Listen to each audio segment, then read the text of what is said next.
Welcome to my review of the M Audio BX8 D2. The BX8 D2 sports a Class A/B bi-amplified design, which means that there are two separate amplifiers, one for low frequency at 70 watts and one for high frequency at 60 watts, and combined it is in total 130 watts. The frequency response is between 38 Hz to 22 kHz, and the crossover frequency is at 2.2 kHz. This is where at 2.2 kHz the high frequency amplifier kicks in, and below this the low frequency amplifier kicks in. At the back there are balanced TRS and XLR inputs, and there's also the volume control. However, there are no EQ filters and other room adjustment settings on the back, as found with many more expensive studio monitors such as the Yamaha HS series. As far as sound quality is concerned, they are very, very good, very clear, very clean, and ideal for mixing, I find.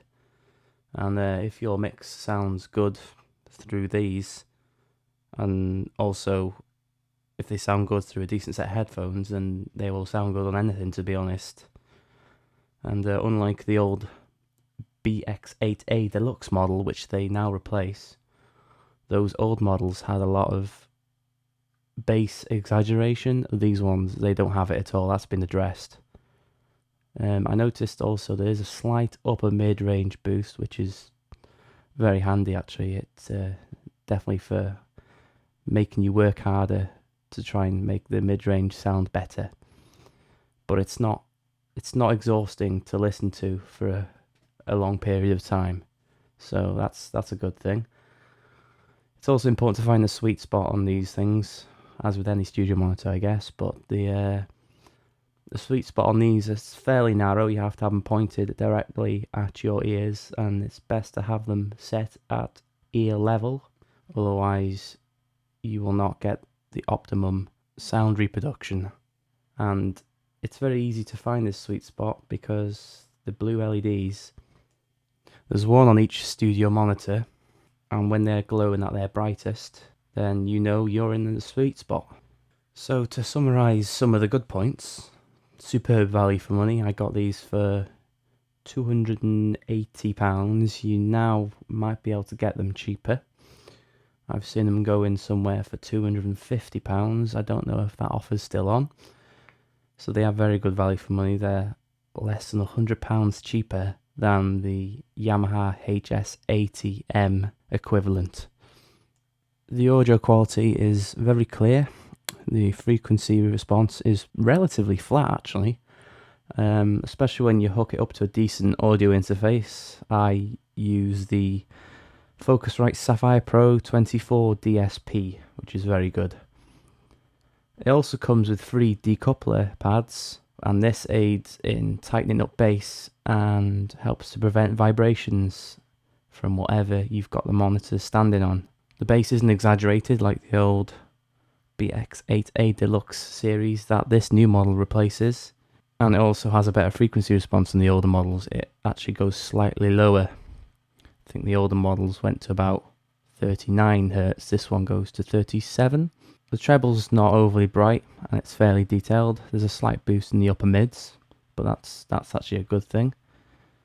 The design itself, very nice. It's simplistic, but I like it. I think it's very good. It's very easy to find the sweet spot on this, which is a big advantage. These things, they go loud. They go very loud without any kind of distortion or loss of clarity, which is, they're very good considering how loud they go. So I rarely have to turn the knob up past 9 o'clock on my Focusrite Sapphire. There's also a video on YouTube which shows the BX8 D2 being taken apart, and the user who did this commented on how much better the build quality is and how very well put together it is and manufactured. So hopefully these studio monitors are going to be reliable and they'll last me many years to come, I'm sure. Some of the not so good things about them, as well, Well, first thing, they're quite big, to be honest. Perhaps too big for my small bedroom. But they do give a good frequency response, and the BX5s, they don't provide that extra sub bass I was looking for. The BX5s, they go down to about 53 hertz. I mean, that's perfectly usable, but if you want to produce dance music, drum and bass, dubstep, etc., which I'm going to be doing, then you do need something with a better frequency response, to be honest, especially for the lows. Another thing is the studio monitors, they need a power supply each, so you need 2 plugs. So maybe they're not so ideal for the desktop situation, and they'd probably be more at home in a recording studio, really. Now, I did a frequency test with my studio monitors, and I've noticed that the monitors, they start rolling off fairly quickly at about 42 hertz, and then it keeps dropping until virtually nothing is picked up around 35 hertz. Now, that's bearing in mind that the usable frequency response as claimed by M Audio is between 38 hertz and 22 kilohertz. Well, I'm afraid I don't quite agree with that, but having said that, my room may need to be acoustically treated in order to achieve a better bass frequency response. Some of the main big bad points are that there's no EQ filter and room acoustic treatment options on the back, and some of the slightly more expensive studio monitors such as the Yamaha HS series, they have these treatment options and EQ filters, etc. So if that's what you want, if you need something like that, then that's probably what you will want to get. The second bad thing I've noticed, which that it's disputable, is that the lower bass frequencies are fired out through a rear bass port at the back of the studio monitors. Now, I can understand why they did this, because the unwanted bass frequencies, if they get fired out the back, then they'll get absorbed by the wall and you won't hear it the same, etc. But for the sub bass frequencies, it's really, really bad, because again, if the studio monitors are too close to the wall, then the sub bass frequencies will get absorbed and then you won't pick it up the same, which is probably what's happening in my room, to be honest, because my room's quite small. So more expensive studio monitors, they have front facing bass ports. Not all of them, but some do. Therefore, the lower frequencies, particularly the sub bass frequencies, will be directed towards your ear, and therefore they'll be more accurate and you'll be able to more accurately pick them out. Surprisingly, there are very few reviews of the BX8 D2. I've done a review myself on amazon.co.uk. The link is in the description to that very review. I found a comment as well about the BX8 D2s. It was by a user called KickDrummer58, and I found it on the gearsluts.com forums, and he listened to the KRK RP10 studio monitors, and he had listened to the M Audio BX8 D2 studio monitors in one of his local stores, and what he had to say is that the M Audio BX8 D2 sounds way better and it's half the price. Now, there aren't any other reviews for the BX8, but there are some for the BX5 D2s. MusicRadar.com gave the BX5 D2s 4 out of 5, and they said, in use, the BX5s are seriously impressive for a monitor this size.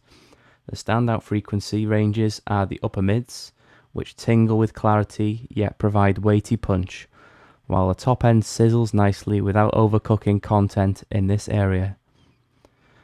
The majority of affordable compact speakers are found wanting here, but the BX5s just get on with doing their job very well without providing ear fatigue or clatter. Inevitably, for a 5-inch cone, the bass has to come in for some scrutiny, but a lowest frequency of 53 Hz is perfectly acceptable for a monitor this size. And then they finish by saying that The BX5s are very impressive and offer a bargain for beginner producers or as a second pair. Now the BX8s, they have an 8-inch Kevlar woven woofer, and these give a much better frequency response, especially for the sub bass, as I've explained a couple of times. A recent review by Sound on the BX5 D2s in February 2012, which is when I recorded this, they released a review which you have to pay for, and that's what I've done. And they talk about a little bit about the internal control circuitry, which helps to protect speakers from damage. So it has a subsonic filter which keeps out extreme low frequencies that might otherwise stress the speakers unnecessarily, and the RF filtering keeps out frequencies above the audio range. And the circuitry also avoids thumps when the studio monitor is being powered up or powered down. And there's also amplifier protection against overheating or overcurrent. Now, this amplifier protection has definitely been useful for me because I had a power surge, and thankfully my studio monitors were unaffected. But unfortunately, it did fry the keyboard, and it also fried my Dr. Rhythm Roland Boss drum machine.